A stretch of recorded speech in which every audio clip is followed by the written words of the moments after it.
आज पचरा चरकर केतोटी क्वेश्चन ना 11टी क्वेश्चन आज चरकर पचरा हम कहल विज्ञान केउ क्षेत्र में चरकर अवदान थिला चिकित्सा विज्ञान बा आयुर्वेद। चरक केउ राजा वैद्य थिले कुषाण सम्राट प्रथम कनिष्क। चरक को कहार अवतार बोली लोके भाबुथिले शेषनाग अनंत। चरक लिखित ग्रंथर नाम कौन चरक संहिता। चरक संहितार आद्य लेखक किए वैद्य अग्निवेश। चरक संहितार आद्य लेखक किए वैद्य अग्निवेश।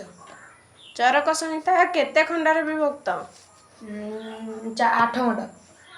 चरक मत अनुसार जड़े चिकित्सक पाखरे प्रमुख केउ गुण आवश्यक ज्ञानी विद्वान और सदाचारी।